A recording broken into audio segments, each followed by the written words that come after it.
بسم اللہ الرحمن الرحیم۔ بیان و بدیع عروض کے لیکچر نمبر 22 میں آج ہمارا عنوان ہے ثناء معنوی، اور ثناء معنوی میں ہم صنعت تضاد کا مطالعہ کریں گے، صنعت ایہام اور صنعت حسن تعلیل کو پڑھیں گے۔ سب سے پہلے ہمارے سامنے صنعت تضاد یا صنعت طباق ہے۔ صنعت تضاد کا ہی دوسرا نام جو ہے وہ صنعت طباق ہے۔ شعر میں دو یا دو سے زیادہ ایسے الفاظ لانا جو ایک دوسرے کی ضد ہوں، یعنی شعر میں جب متضاد الفاظ، ایسے الفاظ کے جو ایک دوسرے کے الٹ ہوں یا اپوزٹ ہوں، ان کا استعمال جب کیا جائے گا تو اس سے شعر میں صنعت تضاد پیدا ہو جائے گی۔ اس کی مثالیں آپ دیکھیں، گاہ مرتا ہوں گاہ جیتا ہوں، آنا جانا تیرا قیامت ہے۔ اب یہاں گاہ مرتا ہوں اور گاہ جیتا ہوں، مرنا اور جینا چونکہ متضاد ہیں اور آنا اور جانا بھی متضاد ہیں، اس وجہ سے شعر میں صنعت تضاد پیدا ہو گئی۔ یعنی ایک شعر کی جس میں آپ ایسے الفاظ استعمال کریں گے کہ جو متضاد ہوں، صبح اور شام کے الفاظ، یا دن اور رات کے الفاظ، یا اندھیرا اور اجالا کے الفاظ، یا زندگی اور موت کے الفاظ، اس قسم کے جو متضاد الفاظ اگر شعر میں آئیں گے تو اس کو کہا جائے گا صنعت تضاد۔ پھر دوسرا شعر آپ دیکھیں، صبح ہوتی ہے شام ہوتی ہے، عمر یوں ہی تمام ہوتی ہے۔ اس شعر میں چونکہ صبح کا لفظ بھی آ گیا اور شام کا لفظ بھی آ گیا، اور یہ دونوں الفاظ جو ہیں متضاد ہیں، اس وجہ سے شعر میں صنعت تضاد پیدا ہوگی۔ نہ تو زمین کے لیے ہے نہ آسماں کے لیے، جہاں ہے تیرے لیے تو نہیں جہاں کے لیے۔ اس شعر میں چونکہ زمین اور آسمان کے الفاظ آ گئے، اور زمین اور آسمان کے الفاظ جو ہیں یہ متضاد ہیں، اس وجہ سے شعر میں صنعت تضاد پیدا ہو گئی۔ پھر دوسری صنعت ہمارے سامنے ہے صنعت ایہام۔ لفظ ایہام کے لفظی معنی ہے وہم میں ڈالنا، یعنی شک میں ڈالنا۔ اب اگر شاعر کچھ ایسے لفظ استعمال کرتا ہے اپنے شعر میں کہ جس کی وجہ سے پڑھنے والا یا سننے والا جو ہے وہ شک یا وہم میں پڑ جائے، اس کے ذہن میں بیک وقت دو مطلب آئیں، ایک مفہوم قریب کا ہو اور ایک دور کا ہو، یعنی ایٹ اے ٹائم وہ الفاظ جو ہیں وہ دو مختلف مفاہیم جو ہیں وہ دے رہے ہوں، تو اس کو کہا جائے گا صنعت ایہام۔ شعر میں ایسے الفاظ لانا جس کے دو معنی نکلتے ہوں، ایک معنی قریب اور دوسرے معنی بعید، یعنی فوری طور پر تو ایک مطلب آپ کے ذہن میں آتا ہے، لیکن آپ جب تھوڑا سا غور و فکر کرتے ہیں تو دوسرا مطلب آپ کے ذہن میں آ جاتا ہے۔ اس کی مثال آپ دیکھ لیں، شب جو مسجد میں جا پھنسے مومن، مومن کا ایک بڑا مشہور شعر ہے، شب جو مسجد میں جا پھنسے مومن، رات کاٹی خدا خدا کر کے۔ اب یہاں جو ایہام پیدا ہوا ہے وہ خدا خدا کر کے الفاظ سے پیدا ہوا ہے، یعنی مومن کہتے ہیں کہ رات کو ہم ایک مسجد میں جا پھنسے اور ہم نے وہ رات خدا خدا کر کے کاٹی۔ اب خدا خدا کر کے جو ہے اس کا ایک مطلب تو یہ ہے کہ خدا خدا کیا، یعنی اللہ اللہ کرتے رہے، خدا خدا کرتے رہے، رات کو اللہ کا نام لیتے رہے، اللہ کو یاد کرتے رہے، اللہ کے ذکر میں رات کاٹی۔ اور دوسرا مطلب اس کا یہ نکلتا ہے کہ بڑی مشکل سے رات کاٹی، کیونکہ کنایتاً یا محاورتاً ہم خدا خدا کر کے جو ہے یہ کسی مشکل کام کے لیے بھی بولتے ہیں کہ خدا خدا کر کے فلاں کام ہو گیا، یعنی بڑی مشکل سے فلاں کام ہو گیا، یعنی رات کٹی خدا خدا کر کے، یعنی اللہ اللہ کر کے کٹی، یا پھر رات جو ہے وہ بڑی مشکل میں کٹی۔ اب دونوں مطلب اس سے نکلتے ہیں۔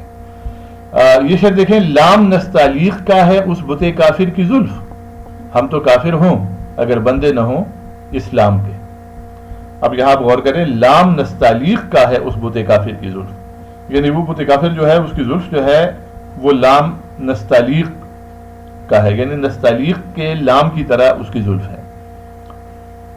اب یہ جو لام نستعلیق ہوتا ہے، یہ یہاں میں نے سائیڈ پہ ایک لام لکھا بھی ہے، چونکہ ہم نے یہ جو کچھ لکھا ہے یہ خط نستعلیق میں ہم نے لکھا ہے، اور اسی خط نستعلیق میں ہم نے یہ لام بھی یہاں میں نے لکھ دیا ہے۔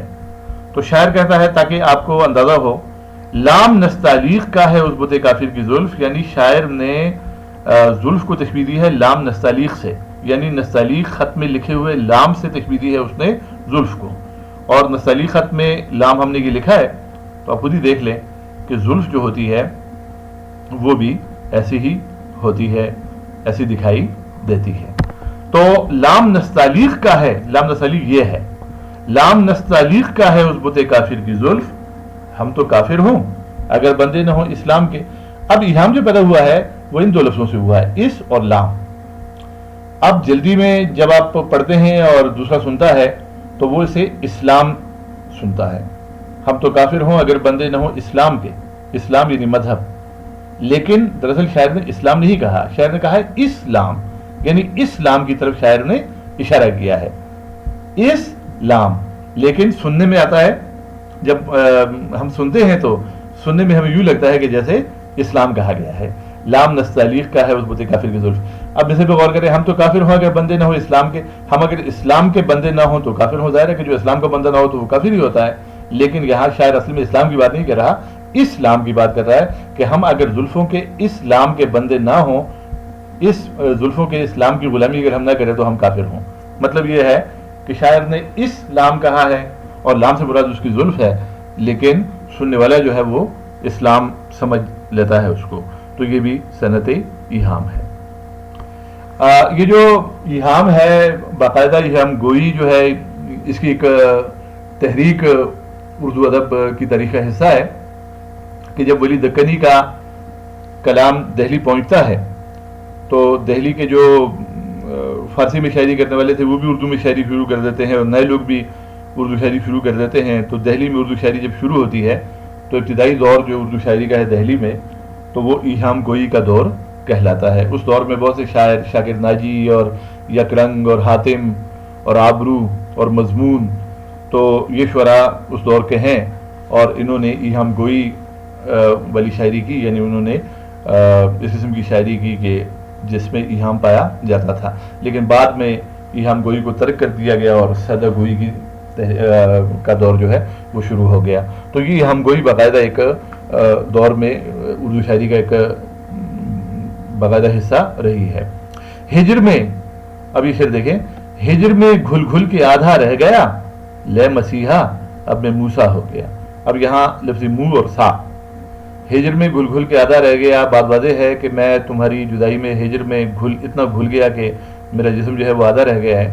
لے مسیحا، مسیحا یہاں شاعر نبی محبوب کو کہا ہے کہ اب میں موسیٰ ہو گیا، کہ اب میں موسیٰ ہو گیا ہوں۔ موسیٰ یہ اصل میں دو لفظ ہیں، منہ کہتے ہیں فارسی میں بال کو، اور سا کا مطلب ہے جیسا یا کی طرح۔ موسیٰ یعنی منہ جیسا، یعنی بال جیسا، یعنی میں اتنا کمزور ہو گیا ہوں اور اتنا گھل گیا ہوں کہ میں موسیٰ یعنی بال کی طرح ہو گیا ہوں۔ لیکن سننے میں چونکہ مسیحا کا لفظ بھی پہلے آ گیا ہے، اور مسیحا چونکہ عیسیٰ علیہ السلام کا لقب ہے، اب موسیٰ آ گیا ہے، تو سننے والا یہ سمجھتا ہے، اس کے ذہن میں یہ بات آتی ہے کہ شاید یہ موسیٰ کہا گیا ہے، حالانکہ موسیٰ نہیں کہا گیا، جو موسیٰ علیہ السلام کا نام ہے وہ نہیں لیا گیا، بلکہ موسیٰ کہا گیا ہے۔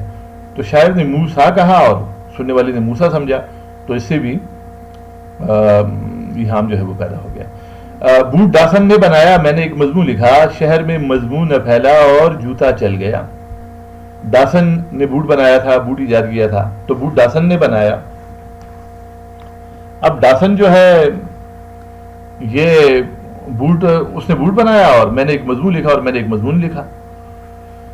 شاعر نے کہا ہے کہ اس نے بوٹ بنایا اور میں نے مضمون لکھا۔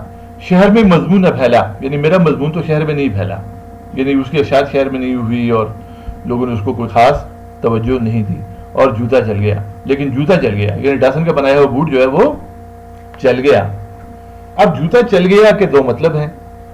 جوتا چل گیا کا مطلب یہ ہے کہ ڈاسن کا بنایا ہوا بوٹ یعنی جوتا جو تھا وہ چل گیا، یعنی شہر میں لوگ اس کو پہننے لگے اور اس کا رواج چل پڑا۔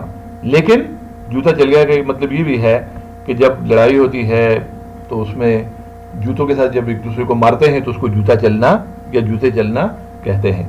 تو یہاں بھی دو مطلب نکلتے ہیں، لہذا یہ بھی صنعت ایہام ہو گیا۔ صنعت حسن تعلیل، صنعت حسن تعلیل میں تعلیل پر غور کریں، علت کہتے ہیں وجہ کو، علت اور معلول، یعنی علت وجہ ہے اور اس وجہ کے نتیجے میں جو کام ہوتا ہے، جو نتیجہ اس کے سامنے آتا ہے تو اس کو معلول کہا جاتا ہے، یعنی کاز اینڈ ایفیکٹ۔ کاز کو علت کہتے ہیں اور ایفیکٹ کو معلول کہتے ہیں۔ اب صنعت حسن تعلیل ہے، علت کہتے ہیں وجہ کو اور تعلیل کہتے ہیں علت بیان کرنے کو یا وجہ بیان کرنے کو، اور حسن کہتے ہیں اچھے کو یا خوبصورت کو. تو صنعت حسن تعلیل کا مطلب ہے کہ خوبصورتی کے ساتھ یا اچھے طریقے سے کسی چیز کی وجہ بیان کرنا. اب تعریف یہ ہے کہ شعر میں کسی چیز کی کوئی ایسی علت یا وجہ بیان کرنا جو اس کی اصل علت یا وجہ نہ ہو. یعنی شاعر اگر کسی کام کی کوئی ایسی وجہ بیان کرے کہ جو اس کی اصلی وجہ نہ ہو تو اسے صنعت حسن تعلیل کہا جائے گا. مثالوں سے وضاحت ہوگی. جب وہ شام کو، اب ایک نثری مثال ہمارے سامنے آ گئی ہے کہ جب وہ شام کو سیر کے لیے نکلتا ہے تو سورج بھی شرما کر ڈوب جاتا ہے. اب یہ کسی کے حسن کی تعریف ایک آدمی کر رہا ہے اس جملے میں کہ جب وہ شام کو سیر کے لیے نکلتا ہے تو وہ تو خوبصورت ہے کہ سورج بھی شرما جاتا ہے اور ڈوب جاتا ہے. اب ظاہر ہے کہ سورج تو شام کو ویسے بھی ڈوبتا ہے، سورج کے ڈوبنے کی وجہ کسی کا سیر کے لیے نکلنا نہیں ہے، لیکن شاعر نے اس کی وجہ، شاعر نے نہیں بلکہ بات کرنے والے نے اس کی وجہ جو ہے کسی کے سیر کے لیے نکلنے کو قرار دے دیا ہے. تو یہ بھی مثال ہوگی حسن تعلیل کی. اب ہم شعری مثالیں دیکھتے ہیں. سب سے پہلے غالب کا شعر ہمارے سامنے ہے کہ سب کہاں کچھ لالو گل میں نمایاں ہو گئیں، خاک میں کیا صورتیں ہوں گی کہ پنہاں ہو گئی. اس میں غالب نے یہ کہا ہے کہ کیسی کیسی صورتیں ہیں، کیسی کیسی شکلیں تھیں کہ جو زمین میں فنا ہو گئی ہیں اور لالا و گل میں نمایاں ہو گئی. یعنی جہاں خوبصورت لوگوں کو دفن کیا گیا وہاں طرح طرح کے لالا و گل یعنی پھول جو ہیں وہ کھل گئے. اب پھولوں کے کھلنے کی وجہ پھولوں جیسے لوگوں کی تدفین نہیں ہے، لیکن غالب نے اس کی وجہ اس کو قرار دے دیا. تو شعر میں صنعت حسن تعلیل پیدا ہوگی. زیر زمین سے آتا ہے جو گل سو زر بکف، قارون راستے میں لٹایا خزانہ کیا. اب قارون کے بارے میں روایت یہ ہے کہ قارون اپنے خزانے سمیت زمین میں دھنس گیا تھا. سونے چاندی اور ہیرے اور جواہرات اور جتنے بھی خزانے تھے اس کے پاس، تو ان خزانوں کے ساتھ وہ زمین میں چلا گیا تھا. تو اب یہاں پر شاعر نے جو ہے یہ کہا ہے، یہ خواجہ حیدر علی آتشی کی بڑی مشہور غزل ہے، اس کا یہ شعر ہے کہ زیر زمین سے آتا ہے جو گل سو زر بکف. تو اب یہاں پر صورتحال یہ ہے کہ پھول جو ہوتا ہے، پھول کے اندر زرد رنگ کا پاؤڈر جو ہوتا ہے یا پولن جو ہوتا ہے اس کو زردانے کہا جاتا ہے. تو چونکہ اس کے نام میں زر آتا ہے لہذا شاعر نے اس کو سونے سے تشبیہ دی ہے اور کہا ہے کہ زمین کے نیچے سے جو بھی پھول آتا ہے تو وہ زر بکف ہوتا ہے، یعنی اس کے ہاتھ میں سونا ہوتا ہے. قارون نے راستے میں لٹایا خزانہ کیا، اور پھر اس کا تعلق قارون کے ساتھ جوڑا ہے کہ قارون نے راستے میں کیسا کیسا خزانہ لٹا دیا ہے کہ زمین کے اندر جاتے جاتے اس نے خزانہ لٹا دیا ہے، اور وہ خزانہ اب اس کا پھولوں کے زردانوں کی صورت میں باہر آ رہا ہے، حالانکہ یہ قارون کا خزانہ نہیں ہے. تو یہ بھی حسن تعلیل ہے. اب اس شعر کو دیکھیں. بے سبب زلزلہ عالم میں نہیں آتا ہے، کوئی بیتاب تہ خاک تڑپتا ہوگا. یہاں زلزلے کی وجہ بیان کی گئی ہے کہ بغیر کسی وجہ کے زلزلہ دنیا میں نہیں آتا. کوئی بیتاب بے قرار آدمی جو ہے وہ مٹی کے نیچے یعنی قبر میں تڑپتا ہے تو زمین ہلنے لگتی ہے. اب چونکہ مردے کو بھی زمین کے اندر دفن کیا جاتا ہے اور زلزلہ جب آتا ہے، بھونچال جب آتا ہے تو اس میں بھی زمین کانپتی ہے یا ہلتی ہے. تو شاعر نے یہ کہا ہے کہ بے قرار اور بیتاب لوگ بیتابی اور بے قراری کی زندگی گزارنے کے بعد جب قبر میں جاتے ہیں تو قبر میں بھی ان کو سکون نہیں ملتا، چنانچہ وہ قبر میں بھی تڑپتے رہتے ہیں. اور جب کوئی بیتاب یا بے قرار آدمی قبر میں تڑپتا ہے تو زمین ہلنے لگتی ہے، حالانکہ زمین کے ہلنے کی یا زلزلہ یا بھونچال آنے کی وجہ کسی کا قبر میں تڑپنا نہیں ہے. یہ شعر دیکھیں میر انیس کا. پیاسی جو تھی سپاہ خدا 3 رات کی، ساحل سے سر پٹکتی تھی موجیں فرات کی. سپاہ خدا یہاں قافلہ حسین رضی اللہ عنہ کو کہا گیا ہے. پیاسی جو تھی سپاہ خدا یعنی حضرت حسین کا قافلہ 3 دن سے پیاسا تھا، 3 راتوں سے پیاسا تھا. ساحل سے سر پٹکتی تھی موجیں فرات کی، اسی لیے دریائے فرات کی موجیں جو ہیں وہ بھی ساحل کے ساتھ، کناروں کے ساتھ اپنا سر پٹک رہی تھی. اب ظاہر ہے کہ دریا کی موجیں تو کناروں کے ساتھ ٹکراتی ہیں ویسے بھی، لیکن شاعر نے یہ کہا کہ ساحل سے سر پٹکتی تھی موجیں فرات کی، اس وجہ سے سر پٹکتی تھی کہ سپاہ خدا 3 رات سے پیاسی تھی. حالانکہ دریا فرات کی موجوں کا ساحل سے ٹکرانا جو ہے اس کی وجہ یہ نہیں تھی کہ قافلہ حسینی 3 دن سے پیاسا تھا، لیکن شاعر نے اس کو اس کی وجہ قرار دے دیا. پھر یہ دیکھیں. سجدہ شکر میں ہے شاخ ثمردار ہر ایک، دیکھ کر باغ جہاں میں کرم عز و جل. یہ قصیدہ لامیہ جو محسن کاکوروی کا بڑا مشہور نعتیہ قصیدہ ہے، اس کا یہ شعر ہے کہ سجدہ شکر میں ہے شاخ ثمردار ہر ایک. شاخ ثمردار یعنی پھلدار ٹہنیاں جو ہیں وہ سجدہ شکر ادا کر رہی ہیں، جھکی ہوئی ہیں.